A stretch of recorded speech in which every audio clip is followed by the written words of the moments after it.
What's going on, guys? Bflattened here with a brand new video today. Today we're going to be working on StoneWall Amara. Now this Amara is very unique and does not do a lot of damage, but the entire purpose of this build is to test out damage reduction and how it works when it's added and multiplied damage. So this build is set to ignore damage from bosses like Wotan, Sturge, and all types of mobbing. Now the damage is very slow, as you probably saw in the intro. However, the purpose of it is to try to ignore damage, reduce damage to as much as possible, and just straight up not worry about any sorts of like dot damages and stuff like that. So let's get into the build. So in the green tree we have Root to Rise. I don't really need this still, but I also don't need Clarity because we have no HP in this build. However, I need something to move down the tree.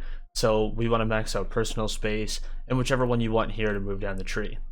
A very important one is Helping Hands, because after using your action skill, you reduce your damage taken by 40% for a total of 15 seconds.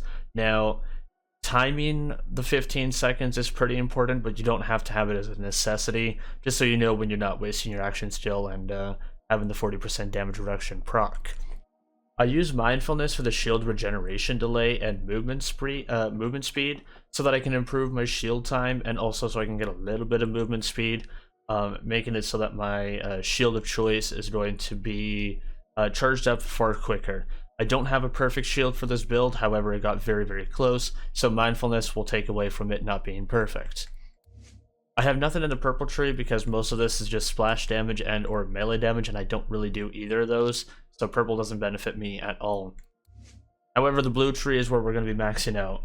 So Do Harm is going to be the action skill for rush stacks, and for every rush stack consumed, Amara's action skill damage is temporarily increased. This is helpful because we're using phase cast, and since we're tapping out our capstone to Avatar, we get 2 casts of phase cast. Since we're also using URAD is also going to be applying to phase cast. So that action skill damage is actually very important for the damage from the Remnant Ball, which can help with mobbing just a little bit more. Fast Hands for reload speed is very important. The weapon swap and mode switch speed are not too important, it's just the reload speed that's primarily the most important on this one. Violent Tapestry doesn't really do much for me, however I put 1 point into it for the status effect. It's kind of helpful. Restless, the action skill cooldown rate is mega important because the more casts that we have, the more damage reduction we're having, so that we don't get caught with our pants down and having no rush stacks. Transcend for accuracy and critical hit damage. I tried the build without Transcend, and then I applied it with Transcend. The two is a night and day difference for the critical damage from what we're doing, so I would highly recommend Transcend and Max. I put 3 to Alacrity for the reload speed because reload speed with the fast hands is great. Ascendant, I do this so I can get more stacks to Do Harm and Violent Tapestry. That's pretty much all I do it for. Stillness of Mind is also really nice, so that's what I use for Ascendant as well to increase the break time for it. Laid Bare and Wrath are here at max so that we can have improved damage. Now I know this build isn't very damaging, but the more damage that we can have in some capacity is great. So enemies take increased damage from all sources for a few seconds after being damaged by action skill. My action skill, Phase Cast, doesn't just stop at one enemy, it travels through enemies. So if it hits multiple enemies on the way, we do increase damage to all those enemies for 8 seconds. And then Wrath, whenever you activate your action skill, you get improved gun damage for a short time. The Remnant Ball, we talked about this a little bit more. If you kill something with a gun or an action skill, you get a homing projectile that goes out and seeks for action skill damage plus overkill damage into the projectile. This usually one-shots any enemy that it'll seek out and track and hit. Awakening for rush stack effectiveness. This is for Do Harm and Violent Tapestry. The effectiveness goes into Do Harm does the damage. Remnant Ball will receive the overkill damage and seek out and kill something. Avatar, 2 action skills. This is basically where we can cast 2 phase casts back to back and not have to worry about the cooldown time too much. It does reset if you use it twice, so you got to keep in mind that using 2 action skills and once on cooldown will reset the cooldown time. Now in Red Tree, I do 1 Anima. Anima isn't very important, it's just a status effect will do increased damage. But I do have one applied just for Violent Tapestry. It's not super important, but I just put 1 point into it. Weapon handling and accuracy, since we're using the Monarch, steady hands, it basically shortens the spread of the Monarch so that all the spread will come in together into a little closed area so that you can center in on a target, which also helps with Transcend for critical hit damage. I do 5 to Infusion for the converted damage, which is usually Shock. However, you can switch out to any of them with how our action skill trees are lined up. So you could do Shock, Corrosion, or Fire, if you will. Wildfire, whenever a status effect is hit, you have a chance to spread it to a nearby enemy. Some of these only have 1 point into them, just so I can move down the tree, because I really need to get to Deep Well and Indiscriminate. I do Tempest for elemental damage, for shock damage being further increased. We are doing 2 elements, so I thought further damage with 2 elements is even better. Deep Well for mag size for the Monarch. Indiscriminate, whenever you shoot, you ricochet to nearby enemies, so you can bounce it between enemies and even bosses, if you will. So Indiscriminate is also pretty solid. And now into the gear. It's mainly just the Monarch. The Convergence is here as if you're really, really close in on a target, or if you need the corrosion damage. Corrosive URAD is a pretty good combination, but it's mostly centered around the Monarch. That is a cryo URAD combination. I do use a back burner in case I'm fighting like a fleshy enemy, and the fire is also going to be a different element as well compared to these two. The shield. This is the biggest one of the build. Reflecting Bester. I spent about a week and a half trying to farm Besters when Clear Skies event was going, and the Clear Skies event was basically allowing for more of these legendaries and exclusives to pop up. Now I was looking ultimately for a turtle and recharge. The turtle part makes it so you have more capacity, and the recharge part makes it so that your shield regens faster. I did find this one, which with the reflect on it, so I have a 115% chance to reflect projectiles, and if you're shielded, you have 50% damage reduction. Now I also have it with the Anoint on action skill, and damage taken is reduced by 13%. This is super important because this 13% is going to be going on top of everything else that we have. Normally this is a very ignored Anoint. However, this is a very, very important Anoint for this build. I'm using an It's Piss Grenade. Now the It's Piss Grenade is going to be there for the 20% increased damage on enemies that it hits. You do have to be very careful to throw it at a pretty good distance, because if it splashes back and hits you, that dot damage is going to completely shred your shield and put you into fight for your life. If you're not comfortable using the It's Piss because of close range, I would suggest literally any other grenade that gives you some action skill and element, because you're using action skill and very often. That applies all the time. However, I do the It's Piss because 20% increased damage is going to be helping the build out with its low damage percentages and things like that. This build came together because of this class mod that I randomly found on the ground while farming in DLC 2 for the new SF force that got buffed recently. Randomly walked into this and thought, here's a new build. So it came with assault rifle damage, shotgun damage, and damage reduction. This is going to be improving the Monarch and the convergence damage that we're using. Also, with it becoming to 23% damage reduction, the math was done by someone else. I will post in the link on how damage reduction works into the description.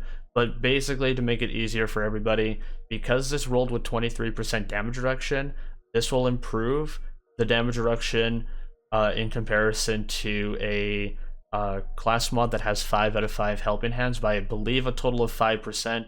I'll post in the math in the description so you can see it further for those who enjoy even more math. Now I'm also using an Atom Bomb Deathless with mag size, area of effect damage, and radiation damage. I'm not using sustainment on this build because the purpose of this build was to focus solely on damage reduction rather than lifesteal to keep you alive. If you want to switch off URAD and just put points into sustainment, you totally can, and this build would be practically invincible. However, my purpose of this build was to solely focus on how damage reduction works. So damage reduction is where the center of this build is. If you saw in like some close frame by frames in the intro, you'll see that when Wotan's using grenades, or even Wotan's better half is using lasers, the damage reduction is so high, it just completely cancels out damage. I'm going to try to see if I can replicate that in a little gameplay action here. Normally it's very easy to replicate. The one thing you have to keep in mind on this build and pay attention to is in your little bar down where it says level 65 mayhem 11. When I use my action skill here, you're going to be seeing some skills popping up. The one skill that you want to pay attention to the most will be a foot with wings. Now the highest that can go up to is 25. That is to indicate that there is 25 rush stacks. Because 25 rush stacks is going to be implying that you get damage reduction, the stone will take every single stack that you have there and apply 3% damage reduction per stack. Maxing at 25 is 75% damage reduction. Applying that to your bester with 50% damage reduction, and then you also get the action skill and damage taken is reduced by 13%, and then helping hands as well for another 40%. You have damage reduction into next week. We're just going to do some basic mobbing here just to kind of show how the build is. Nothing too fancy here. So now you see the foot in the bottom corner. It is it appeared right next to my my action skill, or my mayhem 11, sorry. Paying attention to that being as high as possible is how this build functions and works. So right now the 25 next to the foot with the wings, that is on the right hand side, now left hand side of my mayhem bar. That is showing my my rush stacks. That being at 25 at all times is how this build functions. Now you can see the little radiation yellow number that appeared. That's showing that my action skill is taking URAD damage. It did about 8 million damage from URAD alone, which is why URAD on this build is actually very nice. Status effect is swinging through. Now as you can see, while we're fighting those turret guys, the rats were kind of pegging at me and poking at me. They're not really doing any damage here. We're taking bullets from behind, that doesn't matter. We're sitting around the healthy 50k. The shield regeneration delay from mindfulness shot us back up to a full shield. Now I have mentioned this on a few previous builds if you've seen any previous builds of mine. If you look into your survivor tree in shield reboot, any single time you kill an enemy, it triggers shield regeneration. This is super duper important for this build. The reason why it's important is because anytime you kill a random enemy, doesn't matter what kind of enemy it is in any capacity, shield reboot will trigger shield regeneration for you, so you actually start healing your shield no matter the recharge time. Very important for this style of build, because the bester works when you are shielded. When you get your damage reduction, it's when you get your reflected bullets. Very important. Now I showed Wotan in the intro, so I think for example purpose I'm going to be showing how Kraken works with this build. Now the damage isn't stupendous, as I mentioned earlier. You're more of a tank in this. So if you've ever been looking for a tank role, this is the build for you. Kind of look and laugh at damage in the face.